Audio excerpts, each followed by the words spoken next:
നിലാവ് പോലെ പാണക്കാടിൻ പൂമനം, നന്മ പൂക്കൾ പൂത്ത പോലെ പാണ്ടിക്കടവിൻ പൂമരം. കേരനാട്ടിലെ കേരള യാത്ര കീർത്തിയാൽ ഉയർന്നിടും, പാണ്ടിക്കടവിൻ ഓമനപുത്രൻ കുഞ്ഞാലിക്കുട്ടി നയിച്ചിടും, കുഞ്ഞാലിക്കുട്ടി നയിച്ചിടും.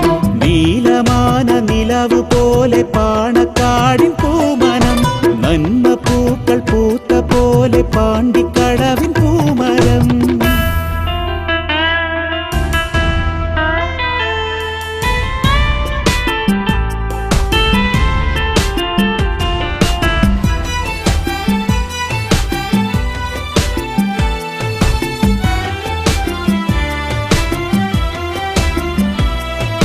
സഹനമില്ലാ കാലം തന്നിൽ സാഹോദര്യത്തിൻ മന്ത്രവുമായി ഹരിതക്കൊടി വാനിലുയർത്തി മുത്ത് തങ്ങളെ പടയണി. സഹനമില്ലാ കാലം തന്നിൽ സാഹോദര്യത്തിൻ മന്ത്രവുമായി ഹരിതക്കൊടി വാനിലുയർത്തി മുത്ത് തങ്ങളെ പടയണി, മുത്ത് തങ്ങളെ പടയണി. സ്നേഹപ്പെരുമയാൽ കീർത്തനമോദി സപ്തദിക്കുകളോടുകയായി. നമുക്കറിയാം നാളെ നമ്മുടെ കേരള രാഷ്ട്രീയത്തില് അനുദിനം ഇങ്ങനെ രാഷ്ട്രീയ പ്രാധാന്യം കൂടി വരും എന്ന് വെച്ചാൽ നമ്മുടെ ബാലൻസ് ഷീറ്റ് എടുത്ത് നമ്മൾ രാജ്യത്തിന്റെ കാര്യം പറയുന്നു, അതേപോലെ തന്നെ ചെയ്ത കാര്യം പറയുന്നു, ചെയ്യാനുള്ള കാര്യം പറയുന്നു. രാഘവനെ നമ്മൾ ഈ തെരഞ്ഞെടുപ്പിൽ MP സ്ഥാനത്തേക്ക് ജയിപ്പിച്ചത്, നിങ്ങളൊക്കെ കൂടി ജയിപ്പിച്ചത്, അതൊക്കെ അങ്ങനെയാണ്. ചെയ്ത കാര്യം പറഞ്ഞു, ചെയ്യാനുള്ള കാര്യം പറയും. നാട്ടുകാർക്ക് എന്ത് ഗുണം കിട്ടും അത് നമ്മൾ പറയും, നമുക്ക് പറയാനുള്ളത് നമ്മൾ പറയുന്നു. മറ്റോലോ അവര് പറയുന്നത് ബാറുകാരെന്താ പറഞ്ഞു കൊടുക്കുന്നത് വെച്ചാൽ അത് പറയും. അതുപോലെ തന്നെ എന്നും ഇന്നലെയായിട്ട് ഇറങ്ങിയിട്ടുണ്ടല്ലോ ചില സാധനങ്ങള്, ഞാന് നമ്മുടെ യോഗത്തിൽ പേരും കീഴൊന്നും പറഞ്ഞ് അത് നാശാക്കാനില്ല, അതും കൊണ്ട് കിടക്കാൻ കഴിയും എന്നാണ് വിചാരം. എന്തോ ഒരു ഗൂഢാലോചന, എന്തോ ഇത് നമ്മളെ പിടിച്ചാൽ കിട്ടൂല എന്ന് മനസ്സിലായപ്പോ അതിനു വേണ്ടി ഇറക്കിയതാണ്. അവസാനം കൊടുത്ത വടി കൊണ്ട് തന്നെ അടി തിരിച്ചു വാങ്ങുന്ന സ്ഥിതി വരും, യാതൊരു സംശയവും വേണ്ട. ഇപ്പൊ നടക്കുന്ന എന്നൊക്കെ TV കാണുന്ന സാധനങ്ങളുണ്ടല്ലോ, നമ്മള് നാട്ടുകാരടക്കുക, അവര് ചാനലിലൊക്കെ കിടന്ന് അങ്ങനെ അലക്കട്ടെ. പക്ഷെ അതുകൊണ്ട് ഈ രാജ്യത്തൊന്നും സംഭവിക്കാൻ പോകില്ല. കാരണം നമ്മളെ കയ്യില് ജനങ്ങളുടെ ജീവിതമാണ്, ജനങ്ങളുടെ ഇതാണ് മണ്ഡലം. ഈ മണ്ഡലം അത്തോളി ഉൾക്കൊള്ളുന്നതാണ്. അതെനിക്കറിയാം, ബാലുശ്ശേരിയിലാണല്ലോ ഇപ്പോ അത്തോളി, അല്ലേ? അതാണ് ഞാൻ പറഞ്ഞത്. അത്തോളിയാണ് കേരളത്തിന് വെളിച്ചം കൊടുത്ത വില്ലേജ്. അതാണ് ഞാൻ പറയുന്നത്. ആ വില്ലേജാണ് ഞാൻ പറയുന്നത്. മുനീർ ഇവിടെ ഇരിക്കുന്നു, മുനീർ എന്നും അഭിമാനിക്കാം. കാരണം ഈ ദിഗന്ധങ്ങളിൽ മാറ്റൊലി കൊള്ളുന്നത് മറ്റാരുടെ പ്രസംഗമല്ല, CH മുഹമ്മദ് കോയ സാഹിബിന്റെ പ്രസംഗമാണ്. ആ പ്രസംഗത്തിന്റെ പ്രാസം, ആ പ്രസംഗത്തിന്റെ മനോഹാരിത, ആ പ്രസംഗത്തിന്റെ ഗാംഭീര്യം അതൊരു കാലത്ത് കേരള ജനതയെ മതേതരത്വത്തിൽ ഉറപ്പിച്ച് നിർത്തിയ പ്രസംഗമാണ്. CHന്റെ പ്രസംഗം ലീഗുകാർ മാത്രമല്ല കേട്ടത്. CHന്റെ പ്രസംഗം ഇവിടെ നാനാജാതി മതസ്ഥരും കേട്ടു.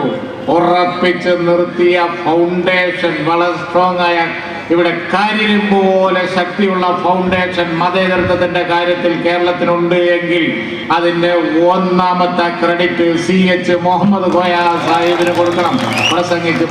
പ്രസംഗിച്ച് അങ്ങനെ ആക്കിയതാണ്. ഞങ്ങളൊക്കെ ഇപ്പോഴും അത് ആവർത്തിക്കുകയാണ്. മുസ്ലിം ലീഗ് സംഘടന ഉണ്ടാക്കി. മുസ്ലിം ലീഗ് സംഘടന ഉണ്ടാക്കിയത് വർഗീയത പരത്താനല്ല, മുസ്ലിമീങ്ങൾക്ക് മാത്രം ആനുകൂല്യം ചെയ്യാനല്ല. മുസ്ലിം മൈനോറിറ്റി എന്ന് പറഞ്ഞത് ഇവിടെ വിദ്യാഭ്യാസമില്ല, വളരെ പിന്നോക്കം, എല്ലാം കൂടി വളരെ പ്രയാസം, ബുദ്ധിമുട്ട്, അങ്ങനെയുള്ള ഒരു സ്ഥിതിയിലായിരുന്നു. മന്നത്ത് പത്മനാഭൻ NSS ഉണ്ടാക്കി വിദ്യാഭ്യാസ പ്രവർത്തനങ്ങളും മറ്റും നടത്തിയ പോലെ ഒരു കാലത്ത് അതിന്റെ ചരിത്രം അതാണ്.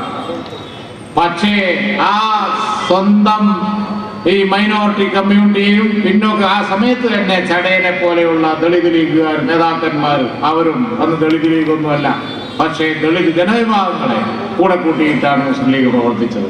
മാത്രമല്ല OBC, other backward communist, communities 5-6 സമുദായങ്ങൾ ഈ സംസ്ഥാനത്തുണ്ടായിരുന്നു. അവർക്കൊന്നും സർക്കാരിൽ പ്രാതിനിധ്യമില്ല.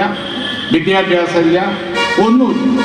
അവരൊക്കെ കൂടെ കൂട്ടി അവരെയും കൊണ്ടാണ് CH പ്രസംഗിച്ചത്. ആ പ്രസംഗമാണ് ഞങ്ങളും ഇപ്പൊ ആവർത്തിക്കുന്നത്. അതുകൊണ്ട് ഞങ്ങളെ സ്റ്റേജിൽ UC രാമനുണ്ട്, ശ്യാം സുന്ദറുണ്ട്, ഉണ്ണികൃഷ്ണനുണ്ട്, ബാക്കിയുള്ളവരുണ്ട്, എല്ലാം ഉണ്ട്. ശ്രീരാഘവന് ഇവിടെ ഇരിക്കുന്നുണ്ട്. മുസ്ലിം ലീഗുകാരായ ഓരോ കർമ്മപടനും കഴിഞ്ഞ തെരഞ്ഞെടുപ്പിൽ ഇറങ്ങി ശ്രീരാഘവനെ ജയിപ്പിക്കണം എന്ന സ്വന്തം പാർട്ടിക്കാരനെ പറയുന്നത് എന്താ കാരണം? ജയിക്കുകയും ചെയ്തു. ബാലുശ്ശേരിയിലും അതുപോലെ തന്നെ എല്ലാ സ്ഥലത്തും ലീഗുകാർ അരയും തലയും മുറുക്കി രംഗത്തിറങ്ങി. എന്താ കാരണം? അതൊരു മിഷനാണ്, അതൊരു ലക്ഷ്യമാണ്. ആ ലക്ഷ്യം നേടാൻ വേണ്ടി നമ്മൾ പോവാൻ. അതിൻ്റെ ഇടക്കാണ് ഇന്നും ഇന്നലെ ഇപ്പോ പുറത്തെടുത്തതുപോലെ അനർത്ഥങ്ങള്. ആ അനർത്ഥങ്ങളെ പുറംകാലുകൊണ്ട് തട്ടി മാറ്റി നീങ്ങും മുസ്ലിം ലീഗുകാര് ഈ പരിഷ്കാരത്തിന് വേണ്ടി. കാരണം CH അത്തോളിയിൽ പണ്ട് CH ഇവിടുന്ന് പോയി കേരളം മുഴുവൻ പ്രചരിപ്പിച്ച ആ ആശയം ഞങ്ങൾക്ക് പൂർത്തിയാക്കാനുണ്ട്. ആശയമാണ് കേരളത്തിലെ ജനങ്ങൾക്ക് സാക്ഷരത ഉണ്ടാക്കിയത്. ആ ആശയമാണ് കേരളത്തിലെ ജനങ്ങൾക്ക് ഇപ്പോൾ IT സാക്ഷരത ഉണ്ടാക്കിയത്. ഞാനിപ്പോ ലോകത്തിലെ ഏറ്റവും വലിയ സാങ്കേതിക വിദ്യ ഐടിയിൽ സാക്ഷരത ഉണ്ടാക്കുന്ന കാര്യത്തിൽ സ്വല്പമൊക്കെ വിജയിച്ചിട്ടാണ് ഈ 5 കൊല്ലകാലം പൂർത്തിയാക്കാൻ പോകുന്നത് എന്ന് നമ്മൾ മനസ്സിലാക്കണം. കേരളത്തിലെ മുഴുവൻ ജനങ്ങളും IT സാക്ഷരരാണെന്ന് പറഞ്ഞാൽ പുതിയ തലമുറ, പഴയ തലമുറക്ക് പലപ്പോഴും അത് ബുദ്ധിമുട്ടുണ്ട്. പക്ഷെ പുതിയ തലമുറ മുഴുവൻ IT സാക്ഷരത നേടിക്കഴിഞ്ഞു. കേരളം ഡിജിറ്റലായി. ഞങ്ങളിത് CH കാണിച്ചു തന്ന വഴിയിൽ പോയതുകൊണ്ടാണത്. അതുപോലെ എത്ര നേതാക്കന്മാർ ചെറിയവരും വലിയവരുമായി OC മുഹമ്മദ് കോയ ഹാജി ഇവിടെ വന്ന് പ്രസംഗിക്കുമ്പോൾ ഓർമ്മിക്കാതിരിക്കാൻ പറ്റുമോ?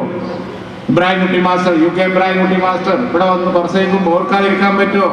അസംകുട്ടി ഹാജി പാറക്കൽ അസംകുട്ടി ഹാജി ഇവിടെ വന്ന് ഒരു ഓർക്കാതിരിക്കാൻ പറ്റുമോ? നമ്മുടെ ഉജ്ജ്വല പ്രാസംഗികനും പാർട്ടിയുടെ സമുന്നത നേതാവുമായ ശ്യാം സുന്ദർ, അതുപോലെ തന്നെ ശംസുദ്ദീൻ, നിയമസഭയിൽ ശോഭിക്കുന്ന ശംസുദ്ദീൻ, അതുപോലെ ആസിഫ് ചെലവൂർ, യൂത്ത് ലീഗിന്റെ അധ്യക്ഷൻ സാദിഖ് അലി, അങ്ങനെ പോകുന്നു. വേണമെങ്കിൽ ഇനിയും സമയമില്ലാത്തതുകൊണ്ടാണ്, വേണമെങ്കിൽ ഇനിയും പുറത്തെടുക്കാൻ പറ്റിയ പെരും ആയുധം നമ്മുടെ കയ്യിലുണ്ട്. എല്ലാ ശത്രുക്കൾക്കും മറുപടി പറയാം. പക്ഷേ സമയം അനുവദിക്കുന്നില്ല. ഇന്നിവിടെ നമ്മുടെ ബാലുശ്ശേരിക്കാരെ എല്ലാവരും വിസ്മയിപ്പിച്ചിരിക്കുകയാണ്. കാരണം കണ്ണൂരിലെ ചില വൻ പ്രകടനങ്ങളും കോഴിക്കോട്ടെ ചില വൻ പ്രകടനങ്ങളും കഴിഞ്ഞ് ബാലുശ്ശേരിയിലേക്ക് കടന്നപ്പോൾ അതിൻ്റെ വലുപ്പും അതിൻ്റെ പരപ്പും അതിൻ്റെ വെളുപ്പും കണ്ട് ഞങ്ങൾ തന്നെ അന്തം വിട്ടിരിക്കുകയാണ്. 1000 അഭിനന്ദനങ്ങൾ. നിങ്ങൾ ഞങ്ങൾക്ക് വലിയ ആത്മവിശ്വാസം നൽകുന്നുണ്ട്. ആ ആത്മവിശ്വാസം ഉപയോഗിച്ചുകൊണ്ട് ശത്രുക്കളും അതുപോലെ തന്നെ ഭാരതത്തിലും കേരളത്തിലും നമ്മുടെ മിഷൻ നമ്മൾ പൂർത്തിയാക്കും ഇൻഷാ അല്ലാഹ്. ഞാൻ എൻ്റെ വാക്കുകൾ സംസാരിക്കുന്നു. എല്ലാവർക്കും അസ്സലാമു അലൈക്കും. ജയ്.